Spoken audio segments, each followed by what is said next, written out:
Regardez-vous même la vidéo aussi. Quand tu épouses une mauvaise femme, le diable ne vient jamais chez toi.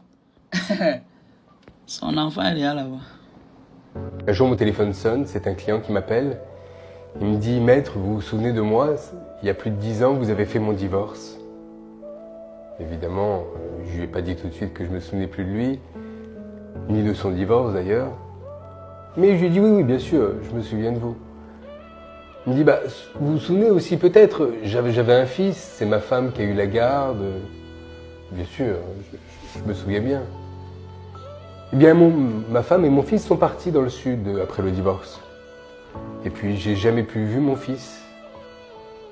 J'ai jamais plus entendu parler de lui. Eh bien, figurez-vous que la semaine dernière, un juge m'a appelé pour me dire qu'il fallait que je récupère mon fils. La mère en avait perdu la garde. Et bien moi j'étais content. J'ai réuni ma femme, ma nouvelle femme, j'avais refait ma vie depuis. Avec mes enfants, j'ai eu des enfants aussi. J'étais content, je les ai tous réunis et je leur ai dit, écoutez, vous vous souvenez, le premier fils que j'ai eu de mon premier lit? Oui, bien sûr, on en avait entendu parler. Eh bien, il va venir vivre avec nous. Sauf que le demi-frère, pendant toutes ces années, il avait accumulé de la haine contre son père. Et il voulait qu'une seule chose, se venger. Se venger parce que la mère, sa mère, lui avait dit que le père ne payait pas la pension alimentaire, qu'il ne donnait pas d'argent. Et pendant toute sa jeunesse, le petit avait grandi avec ce désir de vengeance de son père qui ne donnait pas d'argent à sa mère. Ce qui était faux, car pendant des années, en réalité, le père payait la pension alimentaire par virement bancaire de manière automatique à la mère. La mère mentait.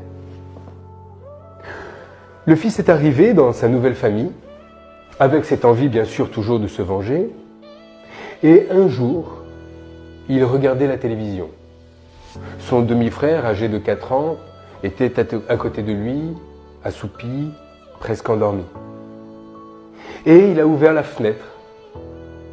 Il a ouvert la fenêtre de chez lui. Ils habitaient dans une tour de 14 étages et ils habitaient au 14e étage.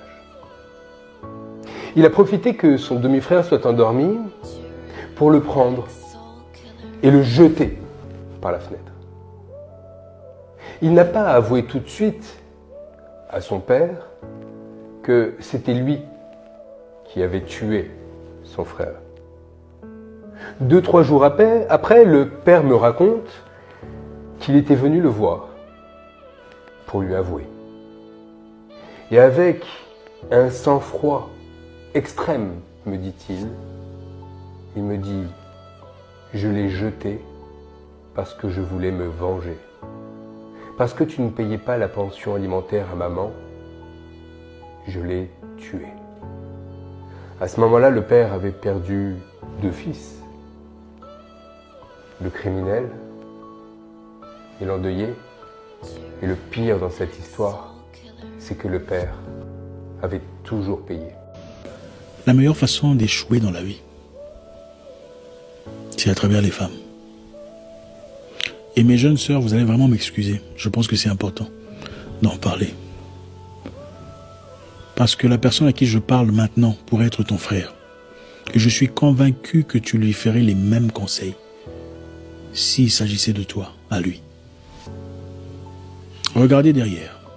Donc toute femme est une manipulatrice née. Que ce soit votre mère, votre fille, vos sœurs, chaque femme a des talents de manipulation que vous ne pouvez pas imaginer.